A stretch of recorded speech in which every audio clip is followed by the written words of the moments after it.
안녕하세요. 저는 38살 예비 신부였던 사람입니다. 제 예신이었던 분은 34살 연하남이었고, 연애 2년 차에 결혼을 준비하게 되었어요. 이 이야기를 어디에 털어놓아야 할지 모르다가 조언이 필요해서 이렇게 말씀드리게 됐어요.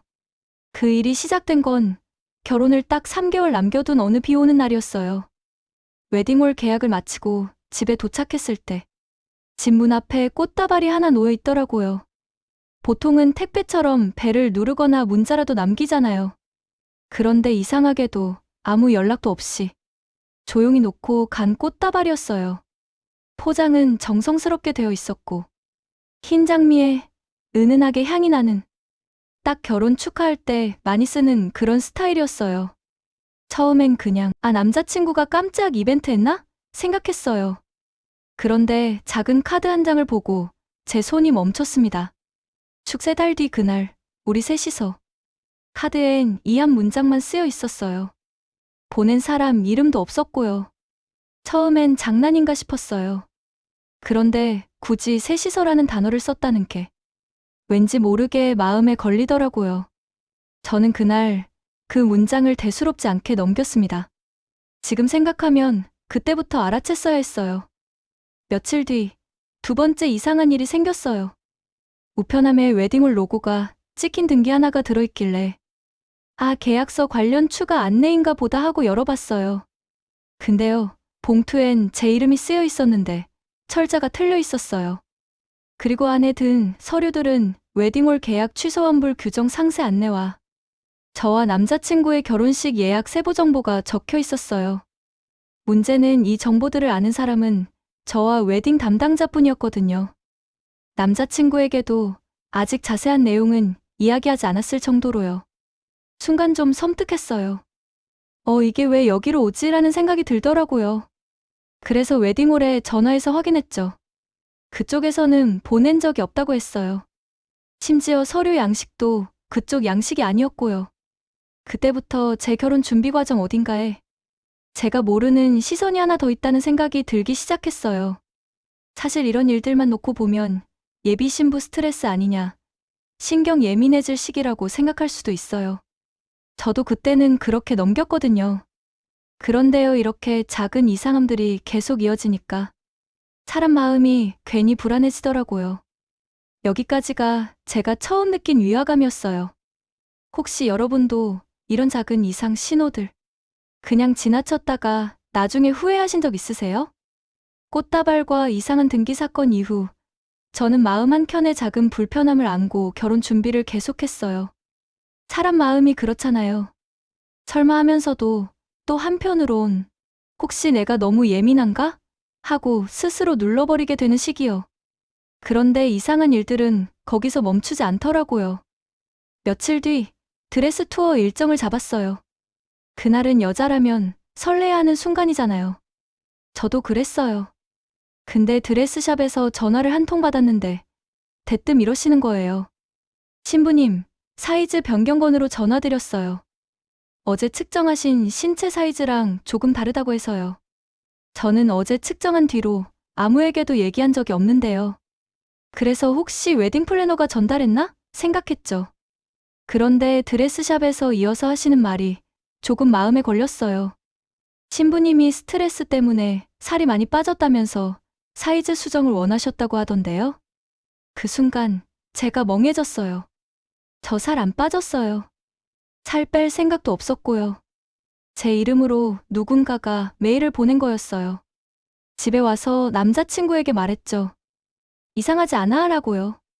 그런데 남자친구 반응이 솔직히 조금 서운했어요. 그냥 직원 착오겠지. 요즘 결혼 준비 때문에 내가 예민해진 것 같아. 저는 응 하고 넘어갔지만 속으로는 이런 생각이 들었어요. 내가 예민한 게 아니라 상황이 이상한 건데. 또 하나 있어요. 결혼 준비하면서 백합 알레르기 이야기를 딱 한 번 남자친구에게 한 적이 있거든요. 입장 꽃장식 할 때 조심해야 한다고요. 근데 며칠 뒤 웨딩 플래너가 제게 이렇게 말하더라고요. 신부님, 백합 절대 안 들어가게 해달라고. 다시 한번 강조하셨어요? 그리고 아토피도 있으시다고요? 전 아토피가 없어요. 단 한 번도 말한 적 없고요. 누군가 제가 맞는 정보와 틀린 정보를 섞어서 보내고 있었어요. 그게 저는 더 소름이었어요. 정확히 알지 못하는 사람이 아니라 저를 어느 정도 알고 있는 사람이었다는 뜻이거든요. 그 즈음부터 저는 잠이 잘 안 오더라고요. 다들 결혼 앞두면 설레고 바쁘다고 하잖아요. 근데 저는 설명하기 어려운 느낌이 있었어요. 뭔가 내 자리를 누군가 조금씩 비집고 들어오는 느낌. 제가 준비하는 결혼인데 이게 정말 제 결혼이 맞나? 하는 기분이 들기 시작했어요. 혹시 여러분도 이상하게 설명할 수 없는 불안감, 근데 딱히 증거가 없으니까 그냥 감내했던 경험 있으세요? 사실 이때까지만 해도 저는 이런 작은 일들을 우연의 누적이라고 생각하려고 했어요. 하지만 세 번째 이상한 일이 생긴 날, 저는 확신했어요. 이건 우연이 아니라 누군가 제 결혼 준비 과정에 개입하고 있다는 거였어요. 그리고 그때 한 사람이 제게 모습을 드러냈어요. 바로 남자친구 회사 선배. 남자친구는 4년차 직장인이고 남친에게 정말 친한 여자 선배가 있었어요.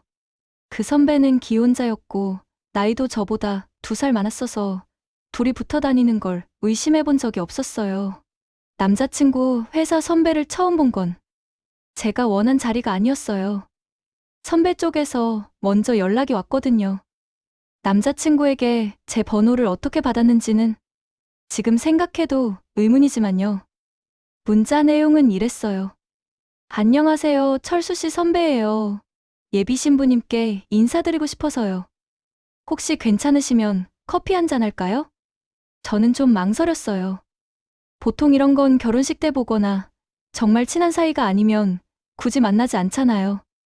근데 남자친구가 착한 선배라서 오해하지 말라며 부담 갖지 말고 만나보라고 하더라고요. 그래서 그냥 그래, 별일 아니겠지 하고 나갔어요. 선배는 회사 근처 카페에 이미 와 있었고 저를 보자마자 반갑다는 듯 일어나더라고요. 인상은 적당히 밝고 적당히 친절했어요. 제가 느낀 첫 단어는 과하지 않다였어요. 그런데 그 적당함이 오히려 좀 계산된 느낌이었달까요. 앉자마자 이런 말을 하더라고요. 이렇게 직접 뵙게 돼서 너무 반가워요. 우리 철수 씨, 신입 때 진짜 순수하고 착했거든요. 제가 챙길 일이 많아서 정이 많이 갔어요. 저는 그 말을 듣고 잠깐 멈칫했어요. 챙길 일이 많았다. 정이 갔다. 처음 만난 예비 신부에게 할 멘트로는 조금 깊었어요. 그래서인지 선배가 바로 이어서 이런 말을 하더라고요. 오해하시면 안 돼요. 그냥 후배랑 친했던 정도예요. 결혼하신다길래? 응, 저도 좀 감회가 새롭네요. 여기서 저는 속으로 이렇게 생각했어요. 왜 이 사람은 아무도 묻지 않은 설명을 자꾸 먼저 하지? 보통 숨기고 싶은 과거가 있으면 먼저 선 긋는 말들을 하잖아요. 선배는 작은 선물이라며 웨딩 준비에 도움이 된다며 노트를 하나 주더라고요. 처음엔 감사히 받았어요. 근데 펼치는 순간 저는 그 자리에 멈췄습니다. 노트 첫 장에 제가 계약한 웨딩홀 도면이 붙어 있었어요. 이건 정말 웨딩 담당자하고 저만 가지고 있는 자료였어요. 심지어 도면 하단 모서리에 볼펜으로 작은 글씨가 적혀 있었어요. 별관 2층 쪽문 CCTV 없음. 저는 소름이 돋았어요. 처음엔 이건 뭔가 실수겠지? 생각했어요. 그런데 선배에게 다시 물어보니 능청스럽게 이렇게 말하더라고요. 어머, 이게 왜 거기 들어있지? 제가 예전에 결혼 준비할 때 쓰던 건데. 제가 착각했나 봐요. 주세요. 괜히 오해 생기면 안 되잖아요? 또 그 단어였어요. 오해. 제가 아무 말도 하기 전에 스스로 오해 방지 멘트를 꺼낸다는 건 이미 그런 상황이 생길 수 있다는 걸 본인이 알고 있다는 거잖아요. 맞아요. 이 자리 자체가 오해를 만들기 딱 좋은 만남이었어요. 집에 돌아오는 길에 문득 이런 생각이 들더라고요. 나는 예비 신부인데 왜 내가 설명을 듣고 있어야 하지? 그리고 그날 이후부터 선배는 아주 자연스럽게 아무렇지 않은 척 제 결혼 준비에 슬며시 끼어들기 시작했어요. 선배를 만난 그날 이후 정말 신기하게도 제 결혼 준비에 자꾸 누군가가 먼저 손을 대고 있는 느낌이 들기 시작했어요. 처음엔 한두 번 정도는 우연이라고 생각했죠. 그런데 반복되니까 그게 누군가의 의도라는 생각이 들더라고요. 결혼 준비하면서 가장 설레던 일정 중 하나가 스튜디오 촬영 예약이었어요. 촬영 스타일도 남자친구와 오랜 시간 상의했고요. 근데 예약 확인차 전화했더니 직원이 이런 말을 하는 거예요. 촬영 컨셉 변경하신다고 연락 주셨죠? 신부님 취향이 클래식보단 빈티지라고. 저는 클래식 웨딩 촬영을 원했거든요. 빈티지는 제 취향과 전혀 달랐어요. 그래서 제가 아니에요라고 했더니 직원이 당황하더라고요. 그럼 민영님 이메일로 보내주신 컨셉 참고 이미지는 누구? 그 이미지들은 제가 한 번도 본 적 없는 사진들이었어요. 며칠 뒤엔 웨딩 플래너가 또 연락을 했어요. 신부님, 메이크업 샵 일정 변경 요청하셨어요? 신부님이 특정 브랜드 제품 알레르기 있다고 하셔서 다른 샵으로 옮기신다고. 저는 화장품 알레르기도 없고 변경 요청도 한 적 없었어요. 그때부터 저는 확신했어요. 누군가 제 이름으로 연락을 하고 있고 제 결혼 준비 방향을 바꾸려고 하고 있다는 거려. 여기까지는 그래도 누가 장난을 치는 걸까? 하는 선에서 생각했어요. 그런데 더 이상 웃으면서 넘길 수 없는 상황이 왔어요. 어느 날 회사 퇴근하고 집에 왔는데 문 앞에 또 무언가 놓여 있더라고요. 이번엔 작은 봉투였어요. 처음 꽃다발대와 비슷한 크기였는데 열어보니 호텔 조식 쿠폰 2장과 함께 종이 1장이 들어 있었어요. 종이에 이렇게 적혀 있었어요. 추억의 장소 다시 가볼까요? 913호 그대로일까요? 호텔명은 남자친구가 예전에 회사 출장 갔을 때 가끔 머무르던 곳이었어요. 그리고 913이라는 숫자. 남자친구가 군대 번호처럼 아주 옛날에 잠깐 이야기한 적이 있었거든요. 예전에 출장 갔을 때 913호에서 묵었는데 뷰가 좋았다. 이 정도의 가벼운 이야기였어요. 그런데 이 정보를 알고 있을 사람이 몇 명 없었어요. 전 남자친구에게 조심스럽게 얘기했어요. 이거 좀 이상하지 않아? 나랑 너 말고 이 번호를 알 사람이 있을까? 근데 남자친구 반응은 여전히 제 기대와 달랐어요. 그냥 이벤트나 프로모션일 수도 있잖아. 내가 너무 스트레스 받지 않았으면 좋겠어. 저는 속으로 생각했어요. 왜 자꾸 나만 예민한 사람 만들지? 이상한 건 상황인데. 여러분, 혹시 사랑하는 사람한테 뭔가 불안한 마음을 털어놨을 때 그 사람이 위로보다 문제를 축소해서 넘기려 할 때 있지 않나요? 전 그때 처음 남자친구가 상황을 모르는 게 아니라 알면서 모른 척하는 느낌이 들었어요. 그리고 마침내 그 이상한 작은 일들이 하나의 연결고리로 이어지기 시작한 날이 왔어요. 제 결혼 준비에 누군가 개입하고 있다는 의심이 확신으로 바뀐 건 선배가 제게 2번째 연락을 해온 날부터였어요. 어느 날 오후였어요. 선배에게서 문자가 왔어요. 신부님, 제가 드레스 라인 잘 알고 있어서 추천드릴 게 있어요. 어깨 라인 많이 파지 마세요. 철수 씨가 화이트 드레스에서 그런 스타일 안 좋아했어요. 그 문자를 보고 말문이 턱 막혔어요. 저와 남자친구는 드레스 라인에 대해 서로 의견 나눠본 적이 없었거든요. 그런데 선배는 제가 알지 못하는 남자친구의 취향을 너무 자연스럽게 언급했어요. 그리고 왜 남자친구에게가 아니라 저에게 조언을 하는 걸까요? 이때 저는 확신했어요. 이 사람 절대 선 넘지 않은 사이 아니구나. 며칠 후 선배가 또 만나자고 했어요. 저는 솔직히 나가기 싫었어요. 근데 남자친구가 괜히 선배 무시하는 행동하지 말라며 예민하게 굴지 말라고 하더라고요. 그래서 이번에는 기록을 남기기 위해 나갔어요. 이번 만남에서도 선배는 겉으로 보기엔 상냥했어요. 하지만 말은 또 뭔가 걸렸어요. 제가 결혼했을 때 많이 서툴러서요. 신부님은 저처럼 후회하는 일 없었으면 좋겠어요. 제가 철수 씨를 잘 아니까 조언해드리는 거예요. 여기서 저는 다시 멈췄어요. 제가 철수 씨를 잘 안다. 이 표현이 너무 익숙하고 자연스럽게 나왔어요. 알았다가 아니라 안다. 현재형이었어요. 그리고 선배는 작게 접힌 A사 종이를 제게 슬쩍 밀어줬어요. 이건 결혼 준비할 때 알면 좋아요. 저만 알고 있는 팁인데 신랑이랑 상견례 자리에서 긴장 안 하게 하는 방법이에요. 집에 와서 종이를 펼쳐보니 그건 그냥 상견례 팁이 아니었어요. 상견례 자리 배치도, 각 자리에서의 대화 흐름, 남자친구 어머니가 어떤 성향인지, 아버지가 어떤 농담을 좋아하는지까지 너무 자세하게 적혀 있었어요. 심지어 마지막 줄엔 이렇게 적혀 있었어요. 참고로 신랑은 칭찬보단 걱정해주면 더 마음이 약해져요. 본인에게 부탁하던 그때처럼. 그 순간 저는 제 몸에서 소름이 돋는 걸 느꼈어요. 그 문장, 본인에게 부탁하던 그때처럼. 그건 남자친구와 선배 사이의 과거에 정서적인 의존 관계가 있었음을 암시하는 표현이었어요. 여러분, 정말 묘하지 않나요? 만약 과거에 아무 일 없었다면 이런 문장, 이렇게 자연스럽게 쓸 수 있을까요?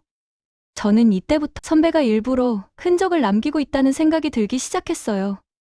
숨기려는 사람이 아니라 내게 보여주려는 사람. 그리고 그 이유가 무엇인지 그때는 아직 몰랐어요. 하지만 곧 알게 됩니다. 그녀의 목적은 남자친구가 아니라 저였다는 거려. 선배와의 두 번째 만남 이후 저는 결혼 준비 과정 속 이상한 일들을 그냥 넘기면 안 되겠다고 느꼈어요. 사람이 불안할 때 하는 행동이 있잖아요. 확인, 기록, 증명.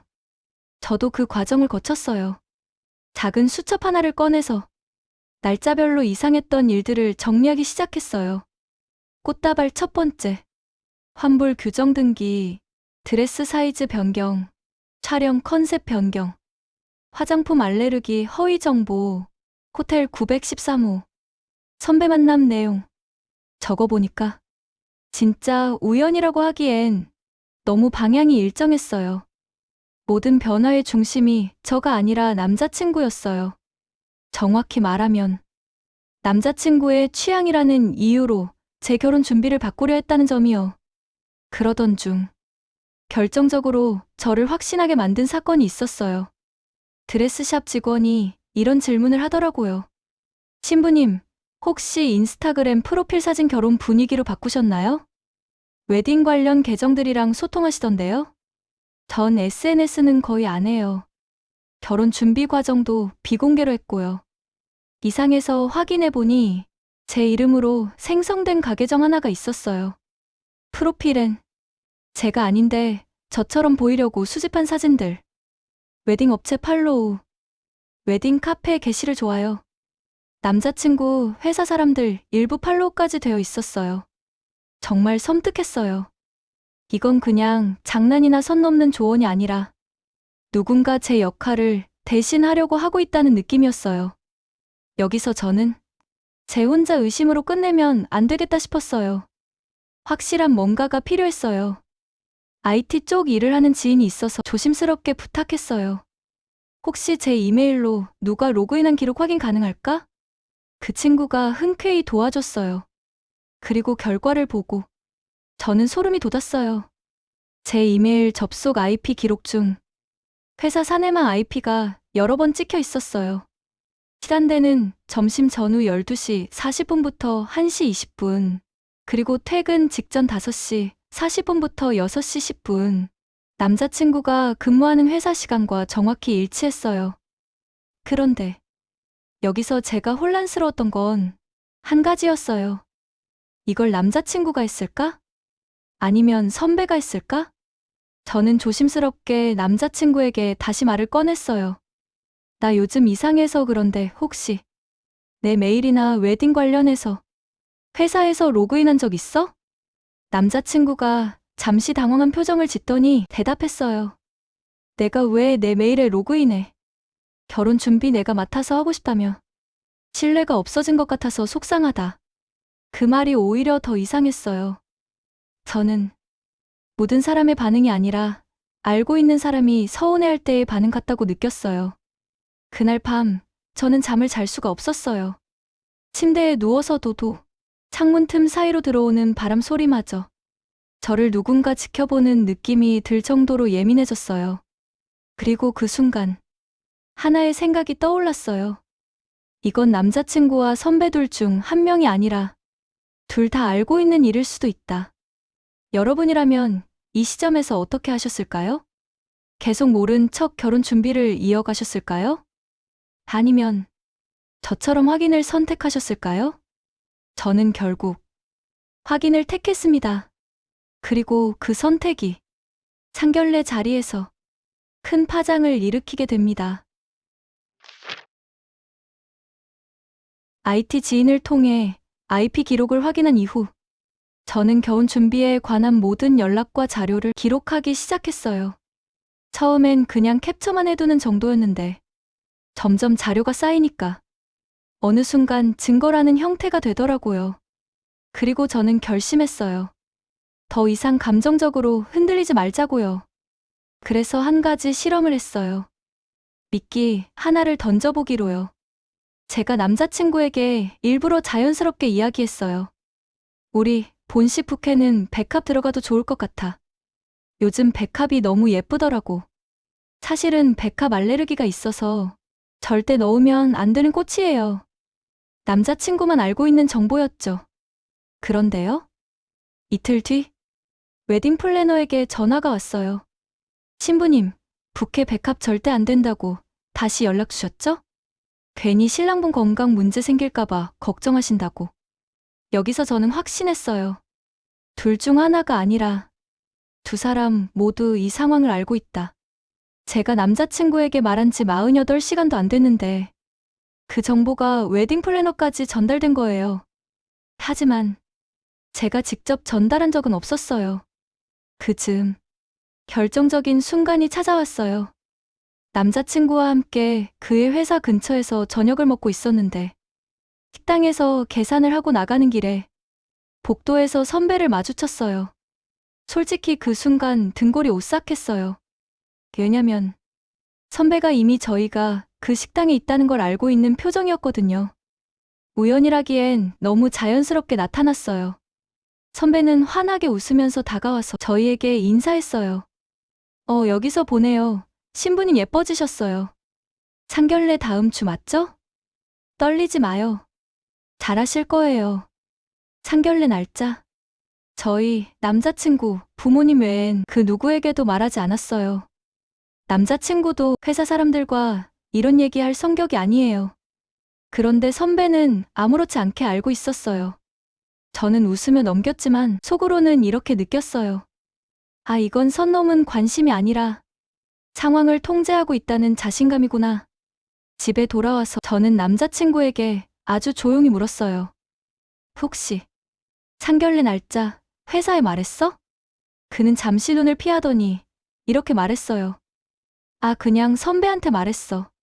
결혼 선배니까 조언 좀 얻으려고. 그 순간 저는 느꼈어요.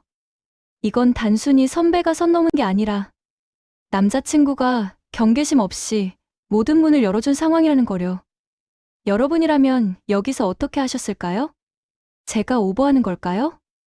아니면 이 정도면 누구라도 이상하게 느끼는 게 정상일까요? 저는 그때 결심했어요. 상견례 전까지 어떤 일이 있어도 사실을 확인하겠다. 이 결혼이 정말 제가 생각했던 결혼인지 아니면 제가 모르는 셋째 사람의 그림자가 함께 서 있는 결혼인지요. 그리고 마침내 상견례 날이 다가왔습니다. 상견례 전날 밤 저는 거의 잠을 못 잤어요. 이게 단순한 오해인지 제가 불필요한 의심을 하고 있는 건지 확신이 없었거든요. 하지만 만약 제 촉이 맞다면 이 결혼은 그냥 무너질 문제가 아니라 저희 인생 전체를 흔들 수 있는 문제였어요. 그래서 저는 준비를 했습니다. 제가 며칠 동안 정리해둔 자료들, 즉 증거들을 작은 서류 파일 하나에 정리해서 챙겼어요. 혹시라도 상견례 중 뭔가 이상한 일이 생기면 말이 아닌 사실로 대응하기 위해서요. 그리고 제 마음속에 한 가지 원칙을 적어뒀어요. 감정으로 대응하지 말 것, 사실로만 말할 것. 상견례 자리는 고급 한정식 집이었어요. 분위기도 차분했고 사람들도 하나둘 도착하면서 서로 예의를 갖춰 인사했어요. 그 순간만큼은 별일 없이 지나갈 수도 있겠다, 이런 생각도 들더라고요.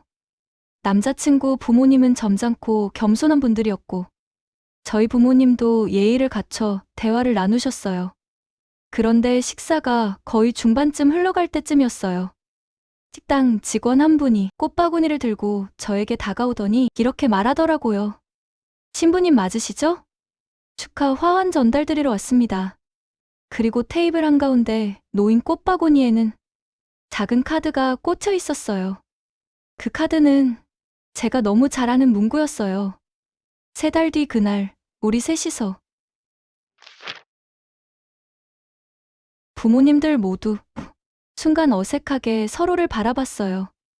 남자친구는 얼굴이 굳어졌고 저는 숨을 한 번 고르고 카드를 천천히 접어 가방에 넣었어요. 저는 그 자리에서 웃지도 설명도 하지 않았어요. 괜히 감정적으로 반응하면 제가 예민한 사람처럼 보일 수 있으니까요. 하지만 제 아버지가 잠시 후 단호하게 말씀하시더라고요. 이건 사전에 준비된 건가? 남자친구는 당황해서 말했어요. 저도 몰라요. 그냥 장난 아닐까요? 장난? 상견례 자리에 주소도 모를 사람이 정확히 시간을 맞춰 보냈다고요? 남자친구 말은 더 이상 위로로 들리지 않았어요. 오히려 상황을 축소해 덮으려는 말로 들렸어요. 저는 그때 결심했어요. 그 자리에서 모든 걸 말할 순 없지만 적어도 이 결혼은 그대로 진행될 수 없다는 것만은 분명히 해야 한다고요. 그래서 저는 부모님들께 조용히 말씀드렸어요. 죄송하지만 저는 오늘 여기서 결혼 이야기를 더 이어가긴 어려울 것 같아요. 확인해야 할 일이 있어서요. 제 말에 양가 모두 놀랐고 잠시 정적이 흘렀어요. 저는 상견례를 중단하자고 했습니다. 그날 밤 집으로 돌아와서 저는 제 증거 파일들을 다시 꺼냈어요. 그리고 깨달았어요. 이 상황에서 가장 먼저 마주해야 하는 사람은 선배가 아니라 남자친구라는 거려. 왜냐면 문을 처음 열어준 사람은 선배가 아니라 남자친구였으니까요. 그래서 저는 다음 날 남자친구에게 모든 걸 보여주기로 마음먹었습니다. 상견례를 중단한 다음 날 저는 남자친구에게 연락해서 저녁에 제 집으로 오라고 했어요. 그날만큼은 감정적으로 흔들리고 싶지 않았어요. 그래서 집안을 정리하고 테이블 위에 정리해둔 자료 파일을 올려두었어요. 마음속으론 작은 희망이 있었어요. 혹시라도 오해였다고, 내가 잘못 생각한 거라고 말해주면 좋겠다. 솔직히 그런 기대가 조금 있었어요. 하지만 문을 열고 들어온 남자친구 표정을 보는 순간 저는 알 수 있었어요. 그 사람도 모든 걸 알고 있었다는 거려. 저는 최대한 차분하게 말했어요. 우리 어제 일 어떻게 생각해? 그는 제 눈을 제대로 마주보지 못했어요. 미안해. 내가 놀랐을 거 알아. 근데 그냥 장난이었을 수도 있잖아. 여기서 저는 그가 아직도 상황의 심각성을 축소하고 있다는 걸 느꼈어요. 그래서 저는 테이블 위에 있던 파일을 조용히 그에게 밀어놨어요. 장난인지 아닌지 확인해보고 얘기하자. 그는 서류를 하나씩 넘기며 표정이 점점 굳어갔어요. 꽃다발 사진, 등기 서류, 촬영 컨셉 변경 캡처, 드레스 사이즈 변경 이메일, SNS 가계정 스크린샷, IP 접속 기록, 그리고 마지막 페이지에는 선배가 건넨 상견례 노트의 일부, 핵심 문장만 정리해둔 내용이 있었어요. 신랑은 칭찬보다 걱정해주는 말에 약해져요. 본인에게 부탁하던 그때처럼. 그 문장을 보자 남자친구의 손이 딱 멈췄어요. 저는 조용히 물었어요. 이제 다시 물을게. 그 선배랑 무슨 사이였어? 그는 한참 동안 아무 말도 안 했어요.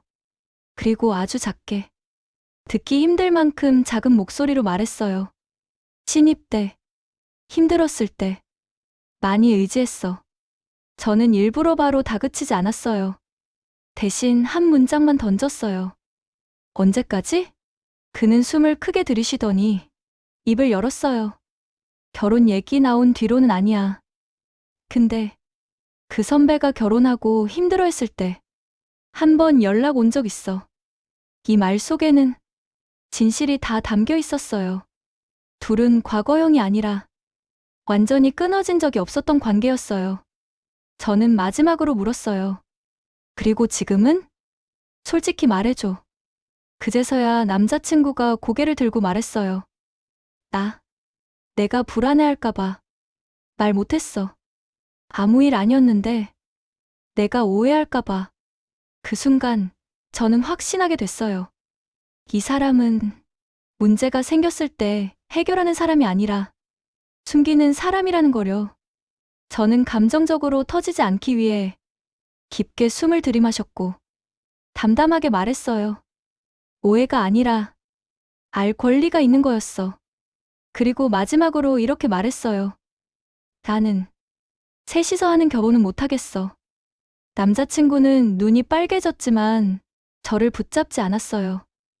그게 더 이상했어요. 붙잡지 않은 게 저를 배려한 게 아니라 이미 마음 한켠이 다른 곳에 자리 잡고 있었기 때문 같았어요. 남자친구와의 대화를 마친 후 저는 바로 결혼 준비 중단을 결정했어요. 감정적인 충돌 없이 그저 사실만 놓고 판단했어요. 그 후로 전해 들어올 말로는 남친 입사초 때 사내연애였던 사이였고 여자가 다른 남자가 생겨 결혼해버려서 애매하게 끝났던 사이였다고 하더라고요. 애매하게 끝난 관계였어서 인지 둘이 감정이 남은 채로 연락을 주고받은 거였다는 게 소름이 돋네요. 다음 날 웨딩 플래너에게 연락해서 계약 해지 절차를 진행했어요. 위약금이 있긴 했지만 그 돈이 아깝다는 생각은 들지 않았어요. 어떤 분들은 그 정도면 결혼식 당일 폭로했어야 사이다지 라고 할 수도 있어요. 하지만 저는 그 방식을 선택하지 않았어요. 왜냐면 제가 원한 건 복수나 폭발이 아니라 단절이었거든요. 제가 더 이상 상처받지 않을 수 있는 가장 확실한 방법이 끝내는 것이었어요. 저 사람들은 여전히 어딘가에서 여전히 저렇게 살고 있겠죠. 지금 저는 조용히 제 일상으로 돌아왔어요. 처음엔 상처가 컸어요. 내가 왜 이런 일을 겪어야 했을까? 내가 뭘 잘못한 걸까? 스스로를 탓하기도 했어요. 그런데 시간이 지나고 보니 이 경험이 저에게 준 건 상처만이 아니었어요. 저는 한 가지를 배웠어요. 사람은요, 나를 진짜로 지킬 줄 아는 사람과 결혼해야 한다는 거려. 사랑한다고 말하는 건 누구나 할 수 있어요.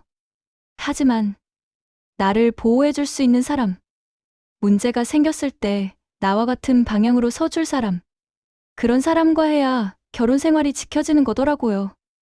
남자친구는 제가 불안해하는 걸 알면서도 진실을 말하기보다 숨기고 넘어가는 걸 택했어요. 그 선택만으로도 이 결혼은 끝난 거였어요. 여기까지 제 이야기를 들어주시고 조언해주셔서 감사해요. 혹시 이 이야기를 듣고 계신 분 중에서도 작은 이상 신호를 느끼고 계신 분이 있다면 제가 감히 한 가지 말씀드리고 싶어요. 작은 불편함은 시간이 지나면 확신이 됩니다. 그걸 무시하는 게 아니라 반드시 확인해야 합니다.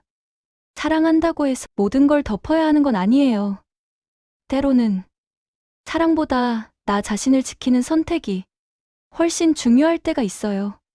저는 그 선택을 했고 지금은 마음이 한결 편안해졌어요.